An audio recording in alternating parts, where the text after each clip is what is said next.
अशा प्रकारचे धार्मिक त्या ठिकाणी अभिलेष दाखवायचा आणि दुसरीकडे आपण पाहतो आहोत की अशा प्रकारच्या जनतेच्या आस्था पायदळी तुडवायचं अशा प्रकारचं बी जे पीचं तंत्र आपल्या सर्वांना दिसून येत आहे। विकासाला विरोध नाहीच, बिलकुल नाही, तो करूही नाही, परंतु यासाठी आस्था जी आहेत लोकांच्या ते जोपासण्याची गरज आहे की नाही। आणि ज्या पद्धतीने प्रत्यक्षपणे या ठिकाणी पाहतो आहोत मग त्या ठिकाणचा रोड जो आहे त्या तिथून जाते एक झाड पाडलं ठीक आहे, परंतु मंदिर त्या ठिकाणी पाडण्याची काही गरज होती असं मला वाटत नाही। एकूणच रस्ता आणि रस्त्याच्या लागणारी जागा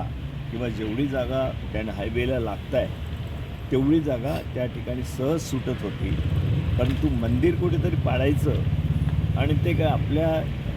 ह्याच्यामध्ये राजकीय खेळ करायची, कारण मंदिराचे अध्यक्ष कोण आहेत ते त्या ठिकाणी असल्यामुळं अशा प्रकारचं राजकीय खेळसुद्धा याच्यामध्ये करण्यात आली आणि मग मंदिर अशा पद्धतीनं नोटीस न देता पाडण्याचा प्रघात या सरकारने केलेला आहे हे दुर्दैव आहे। जनतेच्या भावनेशी खेळत आहेत, जनतेच्या आस्थाशी खेळत आहेत,